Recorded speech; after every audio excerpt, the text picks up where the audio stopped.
ऐसा सोचो जैसे तुम अकेले हो, तुम्हें सब कुछ करना है, सब कुछ तुम्हें ही करना है। बस ऐसे सोचोगे तो तुम्हें हर मुसीबत का हल मिलता चला जाएगा, हर मुसीबत का हल मिलता चला जाएगा। आपको किसी और पे डिपेंडेंट होना ही नहीं है, आपको सब कुछ खुद से करना। आप समझ लीजिए कोई नहीं है आपके साथ, आप अकेले बैठे हैं। एक एग्जाम की तैयारी जो दुनिया का ऑलमोस्ट सबसे मुश्किल एग्जाम माना जाता है, उस एग्जाम की तैयारी में बैठे हैं और उसमें हमें सब कुछ अपने आप डिसाइड करना है। लेकिन इन सब के पीछे सिर्फ एक ही कहानी है कि अगर पढ़ाई के हमारे स्टडी आवर्स 2 घंटे 3 घंटे होंगे तो हम सब कुछ कर ही नहीं पाएंगे। आपको अपने स्टडी आवर्स इंक्रीज करने पड़ेंगे। यानी जो बच्चे स्टडी आवर्स बढ़ा के बैठे वो सब कुछ सोच सकते हैं, लेकिन जिनके स्टडी आवर्स कम है वो यही सोचते रह जाते हैं कि सर डीपीपी करूं कि शीट करूं कि मॉड्यूल आपको करूं कि इनको करूं कि उनको करूं। सर हमें तो दुनिया भर के पुराने एक्सेस मिले हुए हैं, हम तो वो भी करते हैं। सर हम खजाने से भी करते हैं, हम यहां से भी करते हैं। यार अगर टाइम हुआ तभी कर पाओगे ना, अगर टाइम नहीं हुआ तो नहीं कर पाओगे। इसलिए अपने स्टडी आवर्स को इंक्रीज करो, जहां से करना है वहां से करो, बट जब तक स्टडी आवर्स नहीं बढ़ेंगे तब तक काम नहीं चलेगा।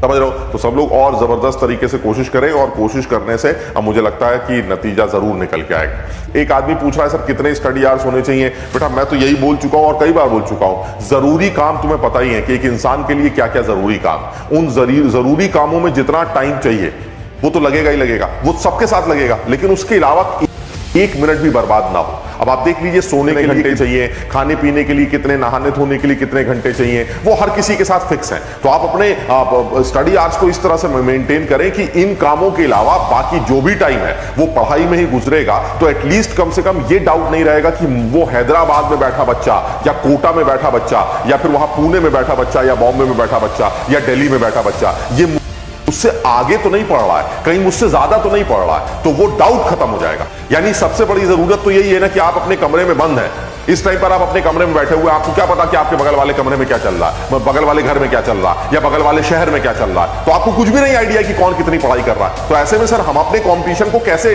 लेवल पे रखें, उसका तो एक ही तरीका समझ में आता है, वो यही है कि भाई कोई आदमी अब कितना पढ़ सकता है वो सोच लेते हैं। और वो वही है कि सर आदमी चाहे वो हैदराबाद का हो चाहे कोटा में, सर वो खाना उसको भी खाना होता है, नींद उसको भी आती है, सर जरूरी काम उसको भी करने होते हैं। तो अगर इन कामों में इतना टाइम उसका भी बर्बाद होना है तो फिर बचे हुए टाइम में अगर मैंने पढ़ाई की तो मुझसे ज्यादा वो नहीं पढ़ सकता, ये क्लियर, क्योंकि इससे ज्यादा किसी के पास टाइम ही नहीं है। तो इसका मतलब आप अपने स्टडी आवर्स को इतना कर लीजिए कि कोई ना कर पाए उतना।